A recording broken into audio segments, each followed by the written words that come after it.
Welcome to the Dream Big, Ball Hard podcast with your girl Venus Mack-Hall and your boy I Am Your Brand Man. Don't forget to subscribe. Yo, what is up, people? What's going on, big dreamers? This is the Big Dream Ball Hard podcast. I am your brand man here with the wonderful, the only. I am your girl, Venus Mack-Hall, your business development coach. I help women dominate entrepreneurship with confidence by structuring and strategizing in their brand. You know what? We were talking about last episode, the Google thing. I'm still not Google, y'all. You got a tagline though. I hear you say this all the time. So I'm like, hold up, what's my tagline? Because you hit it real quick. Venus Mack-Hall, helping women dominate and not okay, hold on. I'm gonna develop mine right now. Okay, so let me help you develop it. Let's show the people right how you get a tagline. Let's go through it. Let's go. Right now. Okay, so what do you do? Tell other people what you do. I know what you do, but so what do you do? Well, what I do is I do t-shirts, I do marketing, I do branding, I do websites. Yes, that's what I do. Right. So let's make it like sum it all up, because you don't want to be like, hey, my name is Jared Barron. I do t-shirts, I do websites. Yeah. Kind of make it like I help businesses. Yeah, so I wanted to, I'm because this is my thing, and I wanted probably on one of our episodes we talk about. I read this book, Start with Why, and I started with why, and I came to this conclusion that I am an encourager. I am an inspiration. Like that's my why. Like everything I do, whether because I also write plays and I've done movies. I'm an actor. I do a lot, but in all the things that I do, I inspire and encourage all the way through. Like even with this podcast, that was the purpose of this, is to inspire and encourage the big dreamers and people. So I want my tagline to kind of represent that why for businesses or however. So it's just like, what can my tagline be? To encourage the dreamer in you. Like I'm here, I am your brand man to inspire the dreamer in you. Like, I don't know, that's too funny. Right. No, it's not. Yeah, it's a little funny. But it can to be inspired. But how do you do that? What do you do? So you are a branded and marketing, like you help brand and market businesses, right? Yes. I help you expand your brand. Like that's everything I do. Like I'm helping you expand your brand. Okay, so you can say inspiring you to expand your brand. No, slow down, buddy. So it could be something to the effect that you help businesses expand and develop their brands, their marketing brand. Like we're gonna have to work in this later. Okay, yeah, not on the podcast. This is only we didn't get through the intro. I know, but it could be something to the effect that you help business owners identify and develop their marketing strategy for their business through programs and inspiration, or through encouragement, or something like you can put that encouragement and that inspiration in the back. Because so mine is I help women dominate entrepreneurship. That's what I do. With confidence by structuring their brand. That's what I do. How do I do it? I have resources and programs to help them strategize and monetize. So it's like what you do and then how you do it. Got it. So your tagline is like like a alternative mission statement in a sense, because that's always almost like an elevator pitch. Like if you're in a room full of big people, you don't just want to be like, I do t-shirts, I do websites, I do it gets convoluted. You also get websites, and then you have to have some powerful words in there like dominate. I help women dominate entrepreneurship because they want to dominate, by developing, so it's just having those, but I can definitely help you out with that. And guys, if anybody needs elevator pitch or a tagline, like leave it in the comments, let us know, because that's what we're here for. But that's something that I established probably day 2 in my coaching program, because you have to know when you meet people and you're talking to people, you have to say, and it's catchy. It is. Like, and you say it long enough, it becomes a habit. People remember it, It's definitely a habit. It's on my business cards. It's on my website. It's on my Facebook. Yeah, that's what I do. So y'all got it there by at least episode 10. I'm going to have a tagline and she's going to be Googleable. No, not episode 10. Guys, I'm going to be, by the next episode, you will have a tagline. And I'm holding myself accountable. I don't need to episode 10. I'm glad that you letting the people know that you need to episode 10 to make Oh yeah, you hear me all day. Yeah, no, but let's get it. What's going on? How was What's your going week? on, What was y'all? your dream for the week? Um, Yes. what's going on? What have you dreamed up with Let's the money see. hands like Stevie J? Yeah, what did I dream up? You know what? I dreamed up a nice fat contract with a charter school. Listen, listen. Your I dreams dream, become reality. my dreams have come reality, and this is one of those situations that I just kind of took hold of. I heard there was an opportunity, and I didn't take no time seizing the opportunity. And even when I heard I didn't hear back from them, I followed up, and my ears is to the street. So I got folks out there that's like, yo, they didn't do this, yo, they didn't, because truth be told, they were the charter school was trying to go with another company. And they were trying to stick it out and wait, but that company wasn't, getting back to them, giving them the customer service. And so when I did hear that they were trying to hold out one more time, I sent a nice little joint. I was like, here's an email. Here's my references. Here's my resources. Check me out. I do other schools, blah, blah, blah. I can, help you save money. I can increase your ROI. Like, I hear them with everything. And it was at one point I'm with my wife and we're at lunch or dinner or whatever. And I'm like, do you think this sounds a little too thirsty? I had her read the email. I was like, this sounds too thirsty. She was like, no, we are thirsty. We are drink thirsty. Up. Drink up. Thank you. Like, come on, girl. Keep him on. We are thirsty. You have to put yourself out there. Like I just was telling my son, like when you fill out an application, you can't fill out an application and then wait for them to call you back. No, literally fill out an application, call them and be like, hey, listen, I told my son not to follow up. I told him one time he really wanted a job. I'm like, call this company and say, hey, somebody called me and set up told me to call for an interview, but I missed the call. It was on my voicemail. And he did that and he got an interview. Yeah, that's a hack, yo, because these people don't know who's calling the call, but not even that. Like in this book I was reading, they were talking about how a lot of men found jobs and they thought that people found jobs, like the very least of people find jobs through application process, right? Mm-hmm. Most of you find jobs either through people but the biggest way people find jobs is through people they know. Those weak ties I talked about in the last episode, but they find jobs through other people's networks. And that's how, a lot of jobs happen for people. And so, no, you all the way right. And so just to bring it back, that was a big dream. So I closed on that contract. Operations are rolling.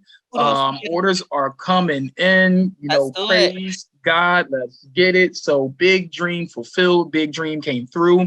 And what I love most about this is it gives me the opportunity to inspire and encourage, but to bring my customer service, my brand of customer service to 800 plus more people.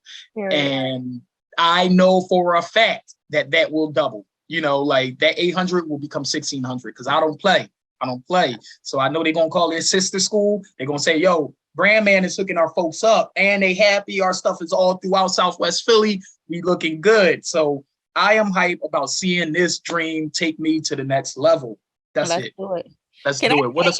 Can I get any credit from this? Not saying that I did this, but did I give you any ideas on reaching out to schools? If no, then just say no, not this. Well, in all reality, yes. All right. That's all. Yes. That's all I wanted.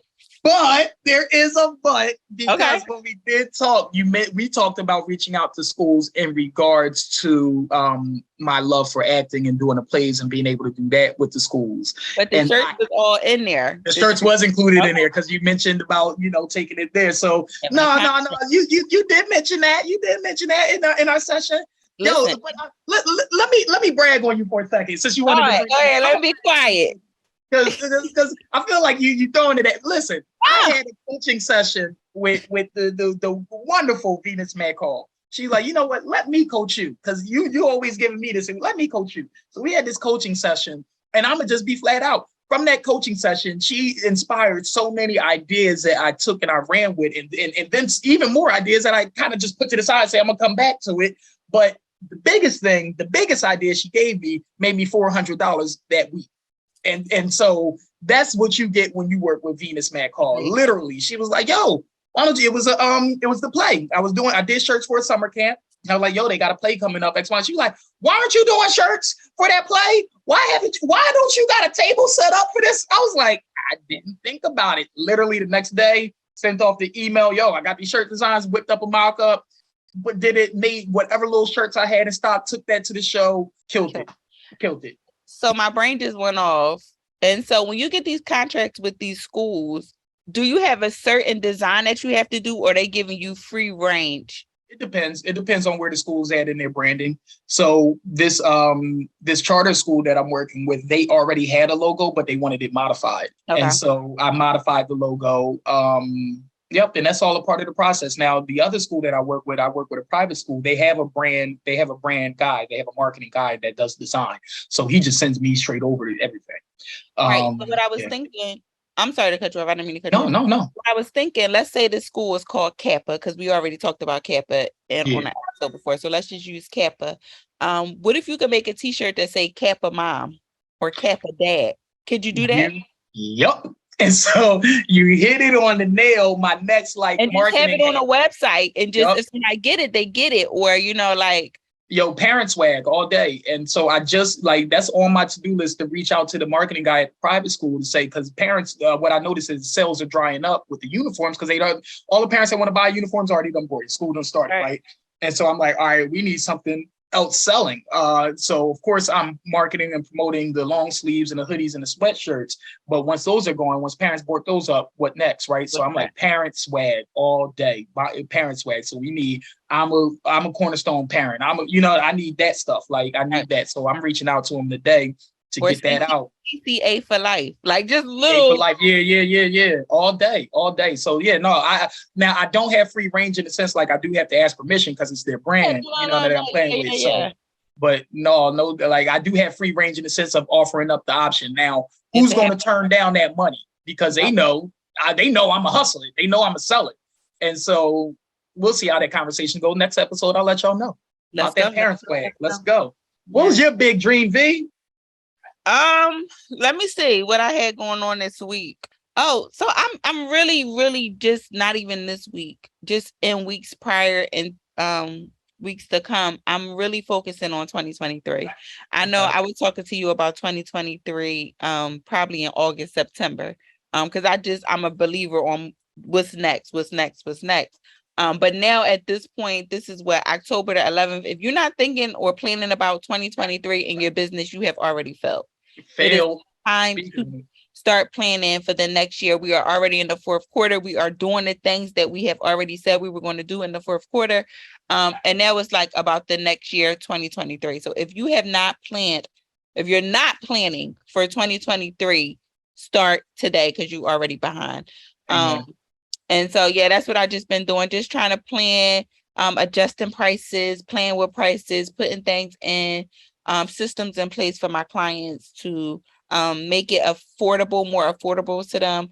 But I told you going into 2023, I am not financially, how can I say this? I'm not worried about finances for my clients in 2023. I did a lot of that in 2022, trying to make things comfortable for them, and which I love to make my clients comfortable, but I'm now moving into the space that you need me, and not in a boosting or bragging type of way. It's just that you have to invest in your business to make money. So you have to spend money with me to make money. I am very knowledgeable. I'm educated. I have life experiences. What I'm giving out is not payment plannable, or it's not accountable, or I'm not trading any favorites. I don't trade favorites. I don't do things like that. You don't barter. I do not. This is the product that I'm giving out is stand in line Jordan release date. That's what it is. That's the quality of it. And I'm just standing behind my product at this point. So that's a lot of things that I'm doing, but I am putting systems in place like Afterpay and Sizzle and things like that. Because I know that everybody can't afford everything, but what I'm giving out, you have to be willing to roll the dice and just, it's like almost playing a lottery. Well, no, I love it. Results. It's not playing a lottery because you're going to get the results. Yeah. No, I love it. I love that. All right. So we planning for 2023. I like that. Okay. Yeah. Big dreams. Big All right, dream. solid. So y'all know what this is. It's Big Dream Ball Hard, and we're gonna be talking about these business topics and these business conversations that help you dream bigger. We don't want you out here stumbling around. We want you fully equipped with the knowledge to take your dream to the next level. So our topic of the day, V brought this up, and it's funny because when we looking through topics, I was like, "What should be a topic?" And she just asked me, "Well, do you think we in a recession? Are we in a recession?" And I started going in. And I was like, "All right, stop before I go on my rants. This is a topic." So we're going to talk about topic of the day is, are we in a recession? And I don't know, V, you want me to start ranting first or you want to go first? Well, let's really, you want to look at the definition of let's it? look at the definition again and read it for the people to give them the definition, and then we can go from there. So a recession is a period of temporary economic, I can't read, decline during which trade and industries activities are reduced, generally identified by a fall in the GPD in two successive quarters. And what did you, GPD was? Or that's GDP. GDP. Lord, yep. I'm getting it here now. Gross domestic product, GDP, gross domestic product. So gross domestic product. Can you know what? Can you read that definition again for me? So I will read it again, but I went to the Urban Dictionary because sometimes, like the Bible, you got to read the King James Version and the translation version. And so a recession, from the Urban Dictionary, a recession is a decline in a country's gross domestic product or a negative real economic growth for two or more consistent quarters in 1 year. Got it. Okay. All right. I'm ready to talk. Yep. So you go ahead and start off, because I felt like I was feeling like we were in a little recession, but you said no, you didn't feel that way. Now, I do feel that slightly, but I also, that's why I wanted to read the definition to like, because I've heard it before and I talked about it before. But I wanted to make sure that I had a clear understanding of it. And that definition, I'm not affected by that, I don't feel like. And they say as business owners during a recession, we're not ever going to be in a recession. If you're being a successful business owner, you shouldn't feel the recession. Somebody said we're not in a recession, we're in recess. I don't know if I feel that way in my business, because to be completely honest, this year in my business, I have felt a little shift. I have gone into the grocery stores and I see that groceries are sky high. Does that have something to do with the recession? I don't know. I think so. Right? Well, that's inflation. That's naturally what. So when all of those stimulus packages went out, and I got into this debate with, and I ain't even gonna get political about, Trump and Biden and everything like that. But we know once Biden got to the office, all of those stimulus checks were getting signed out. Listen, I was hyped to get a stimulus, right? I made a couple flips. However, we know when you it's like they just inflated the economy with all of this money. It's like putting too much air into your tire, And so at some point, this thing is going to have to deflate in order for everything to be balanced. And so that's, in my mind, that's, when you ask, like, is that an effect of it? I think the price is rising high. Sooner or later, it's going to balance out. So what we're seeing is the high prices, but people in the economic, I think that's what causes the recession is the prices are so high. However, people aren't getting paid higher rates. Exactly. Yeah. And so they can't afford what the high commodity things or the priority commodities are.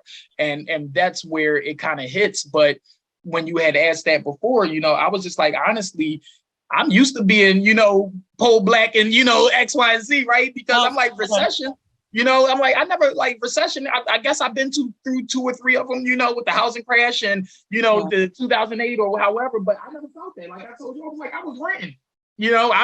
I didn't understand the housing crash because my house ain't crashed. I was renting. I should have been owning, but that's a whole nother story. And maybe I would have felt a little something then. But I feel that if how to kind of be recession proof.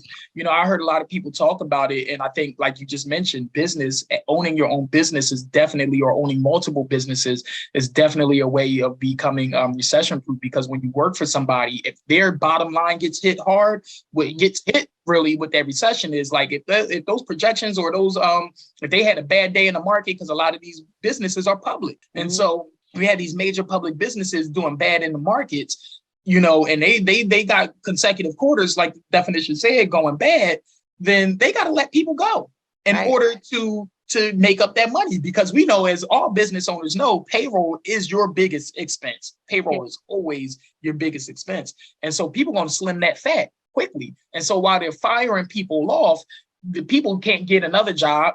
They can't get another job. It's hard to get jobs, so they got to settle for the low paying jobs. And then they can't even afford, they working at Target, can't even afford the groceries that Target is selling, And so that's in my eyes, the idea of the recession. But when you said it, I was like, are we? Because I personally, in my business, like you said, I did see a shift. I did see slower months, but that did not stop people from spending, because best believe people still spending money. Right. No, for sure. People are still spending money. But let's take it back to when everybody was getting the PPP, unemployment, and the stimulus checks, right? Mm-hmm. People were spending money at a rapid rate back then, right? Yep. People was done by the time it was done. Like, let's just say, like, some people may have saved their money, but for the majority of people, a lot of people, their money is gone. Look, going with a W, gone. Right?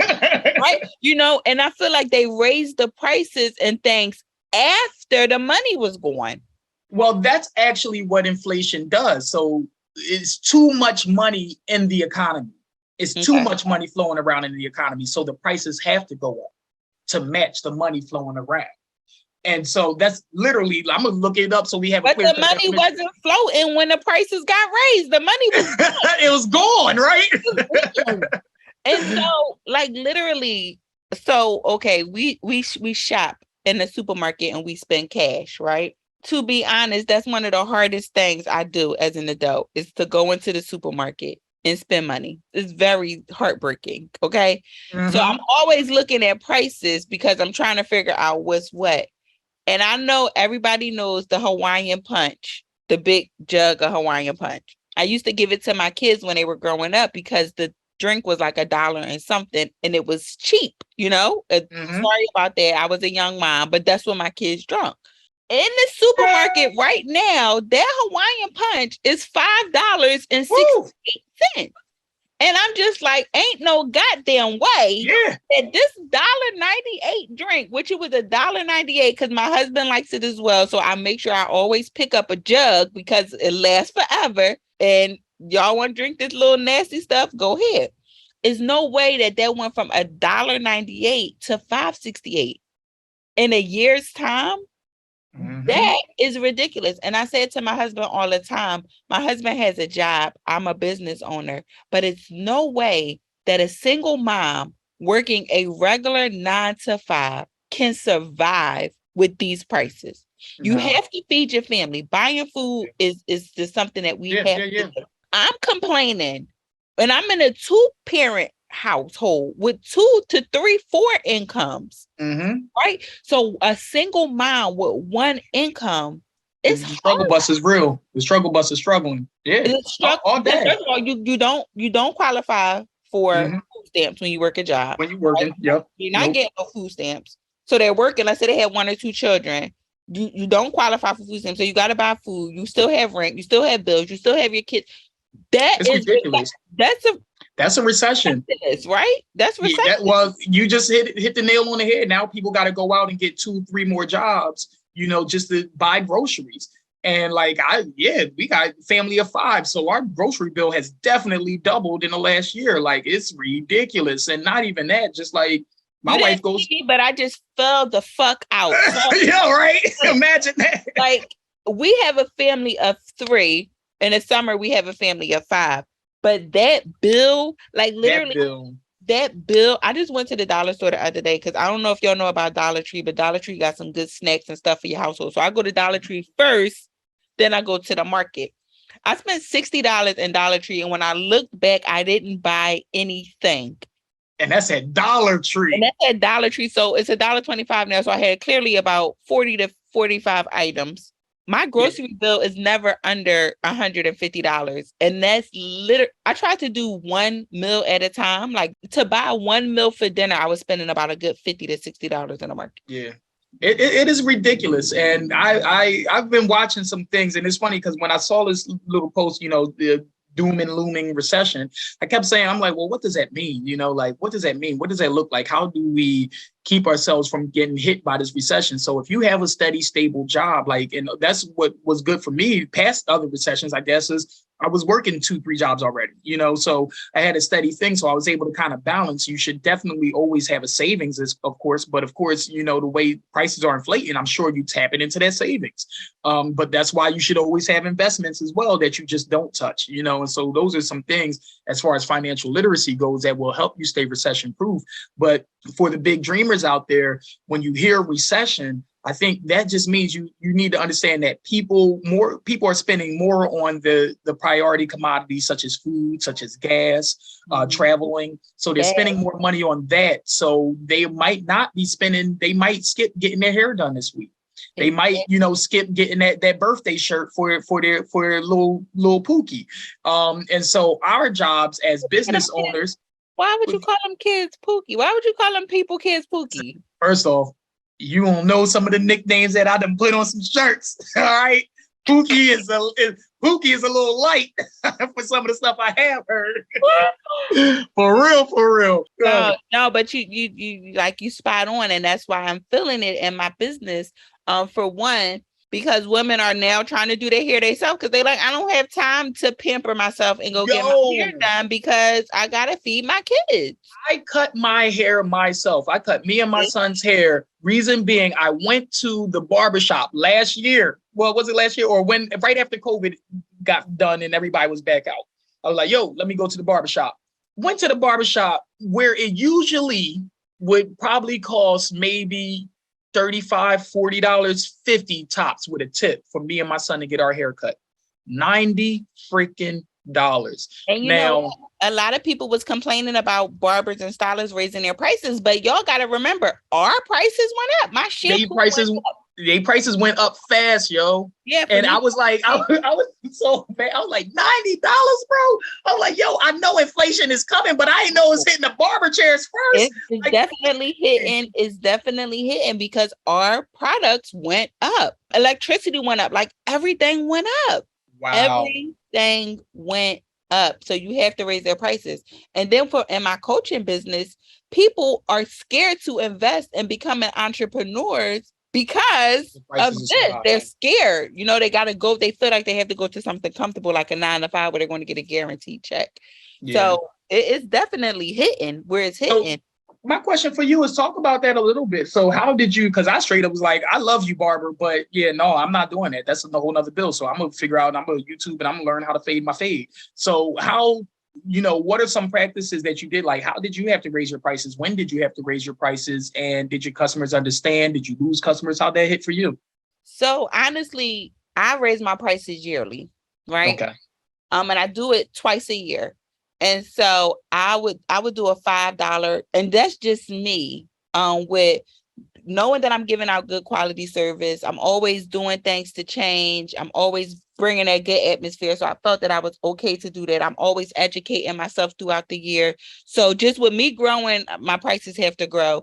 And so I do that twice a year anyway. But then when this inflation came, I did raise my prices. But also with raising my prices, I always gave out better service. I will raise my prices, but I'm still giving you something else. I'm bringing something else. So now the latest thing that I brought into the salon was I now offer each client, I have wine, water, and sodas, and I have snacks. So every client, before it was just water. So now I'm asking every client, hey, do you want something to drink? We have wine, we have water, we have soda.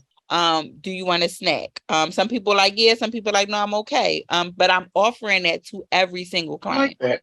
Y'all hear that gem she just dropped there for y'all. She just taught y'all how to deal with inflation as a business owner. Keep going. Yeah, I make sure that my bathrooms are fully stocked. I'm remodeling my salon right now. So I also just did my price increase. And I did that because, for one, I'm remodeling. So I'm giving you now a more luxury situation. And I have things in my salon like menstrual pads and feminine wipes, deodorant wipes. I'm giving out these, like, I'm giving you that luxury in That's one nice. space. And I like nice things, and I want to give my clients nice things. Now, if you want to pay the bare minimum price, then I'm going to bring you in my kitchen.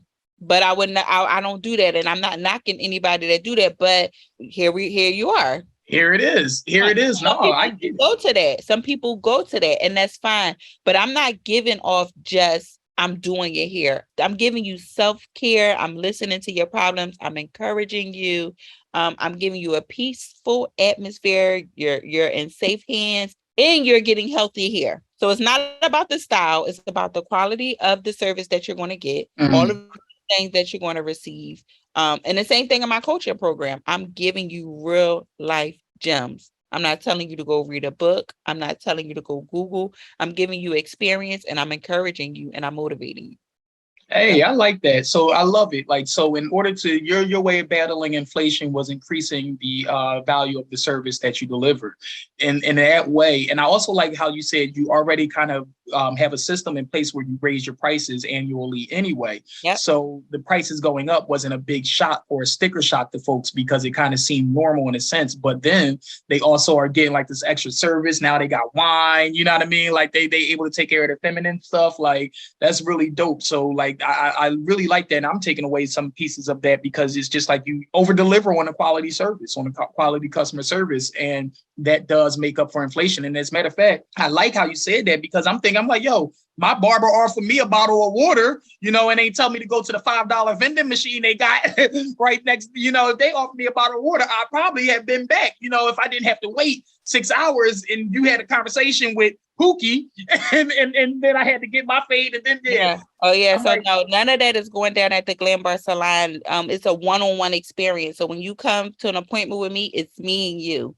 Now when I'm finishing you off, somebody might be coming in for their pair, but I don't have tons of people sit, like literally, if you book an appointment with me, it's me and you. That's it. It's me and you. And yeah, but stuff is high. I buy my shampoos by the gallon. 1 gallon of shampoo and 1 gallon of conditioner. It's $100. Sheesh. What was it before inflation? It probably was like $60. That adds up. That adds up. It adds up fast too. And that adds up fast. I use products that you cannot go into Sally's hair store, TJ Maxx. You cannot find this. This is a black. I use a black-owned company out of Philadelphia or Westchester. I think he's in Philadelphia. But you can't find this stuff anywhere else. Nice. And it's a good product for your hair. So it comes along with that type of stuff. Like, you know what I mean? Yeah. No, well, it makes sense because now I'm going back to the root and I'm like, wow, because the price. So you got to think about that black-owned business that had to raise their price on you. Yes. And because their products, clearly, they're the same markets they have to go to buy their ingredients for stuff. The prices have risen. And so it's like a trickle-down effect. And that's really what the recession is. It's that trickle-down effect of this is higher, so this business has to pay higher prices, so they have to make that money. They can't take that L, so they have to charge higher prices or offer services or more services, which also cost more money or more time. Yeah, and so it's a demand on. It's like kind of like honestly, it's all of that money that went gone in the stimulus. Like they getting it back. Like it really is that. Like they getting it back. I saw the meme where they was like they getting back. Biden getting his money back through the gas. Plus more. Like I feel like it's plus more. Like he's getting his money back and he getting interest on it. You know big facts. Interest is coming around on that. Like big facts. Big facts. Yeah, man. So we almost done with this conversation, but like I think you dropped some real good gems on how to be recession proof as a business and as a dreamer. And I would definitely be encouraged too, because everybody is not going to come, because some of my clients have not returned. Yeah. And I get it. I know it's because for whatever financially, it just doesn't fit in their budget right now. And that's fine. But there are some people who are still out there trying to keep up with the Joneses. They want to look like that they're balling. And it's just some people out here who really, really appreciate self-care and know that, hey, me going to get my hair done is therapeutic for me. I can't skip out on this therapy session. I need this.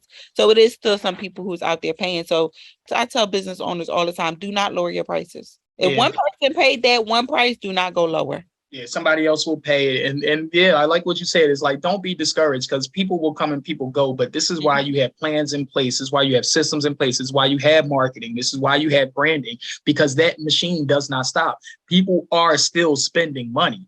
They are, like you said, they are still keeping up with the Joneses. They are still very much doing that. So even in your business, you got to give them the reason to keep up with the Joneses. You got to be the reason and stay relevant to them. So this is where all marketing, sales, and branding comes into play. You just kick it up a notch. I love what you said about increasing the service so that they feel like they're getting the extra value that came with that price. And I don't think a lot of entrepreneurs are thinking that way. So you just dropped a dumb, crazy, dope gem there, like, period. I'm just saying, thinking in regards to my business, I'm always big on customer service in general. But I think for me, I got to go back and look at the analytics a little bit more and look at the years, because my summer was a little bit slower than it was before. Like, I definitely experienced, like, my August was slow, and it usually isn't that slow. September kicked in because, schools are back in town, X, Y, and Z. The summer was slow. Even though what made up for it was the fact that summer camps were back, from the COVID thing. And so I was able to, close some deals with some summer camps.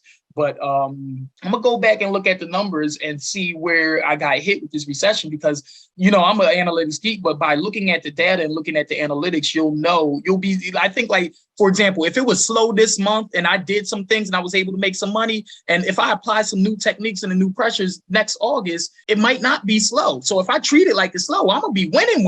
Right. Like, if I apply some more tactics, I'm going to be winning. So that's another way of kind of looking at it, is looking at what went wrong, what went right, and applying what went right, getting rid of what went wrong. You know what I mean? And some things you can't control. Some things are out of your control that you definitely just can't control.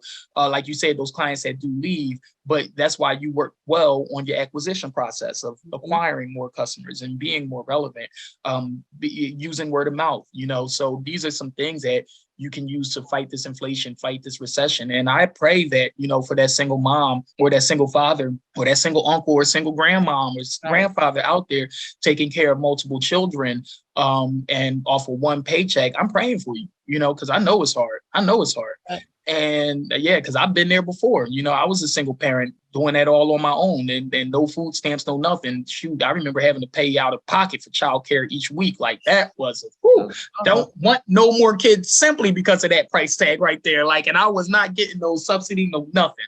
It was drawing, and I still had to go and buy food. So I couldn't even imagine doing that at these prices now. So the parents that are doing that, we go through it, and then to try and tell them, the best way to stay recession proof is to build your business. Now we know you just ain't got time for that, right? So I'm praying that you find a side hustle. I'm praying that somebody brings you on, you get up underneath a brand man or Venus Mack-Hall that can hire you, and you can grow in their business, or you help their business grow.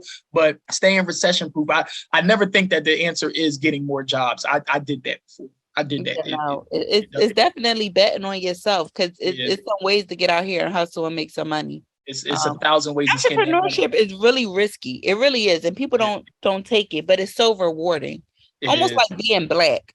It's kind of scary. It's kind of scary, but it's dope as ever. Right, so don't knock entrepreneurship. No, I love it. Being an entrepreneur is kind of like being black. It's very risky. It's very scary, but very scary. But I wouldn't want to be nowhere else. I wouldn't want to be nothing else either. Yo, dope conversation. So yeah. I really, guys, I hope what you got out of this is, your entrepreneurs, your dreamers, and you feel in a recession, that major gem Venus dropped, right? Like, increase that quality care, increase that customer service, do things that make your customers feel the value that you're charging them. Yeah. Because when you don't, they like I said, with my situation, there was no increase in quality service. It was a handout with some extra fingers shaking back at me. You know what I mean? Like, that's what it was. It wasn't, it was like, pay me now. Give me. My Cash App is this. And it wasn't no extra that. So, here I am doing my own stuff. So you don't want to do that. You don't want to turn people off. You want to keep people consistently coming in all the time. And that's how you stay recession proof. Yo, big dreaming. Big dream, big ball hard all day long. I am your brand man. And Girl, I'm sorry. Oh, go for it. You were doing it. You got it now. I'm sorry. I'm your girl, Venus Mack-Hall. I was hype. I thought it was my cue. It was your cue. That was your cue. It was your cue. I slipped up and say a little bit else. Follow us. Follow us. Follow me everywhere. Google, I am your brand man. I'm all over the place on social media. Also, check out Josiah Enterprise. That is also my family brand. We are on TikTok, Facebook, Instagram. Check us out. We got some dope, funny videos. I'll be cracking up at your videos. Oh yeah. We batch them up every Friday, and then or every other Friday, and then put it out there. As we talked about that on the monetizing situation, on the monetizing show. Where they gonna find you?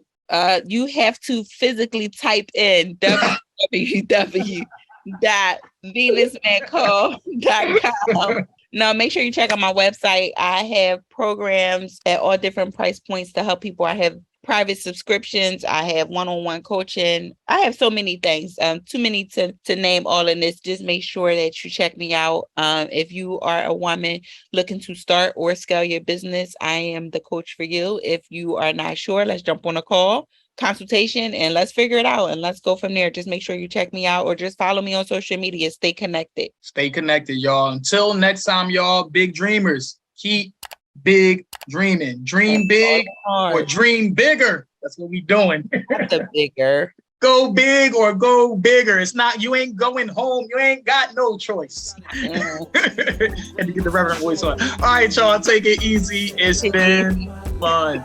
See y'all next time.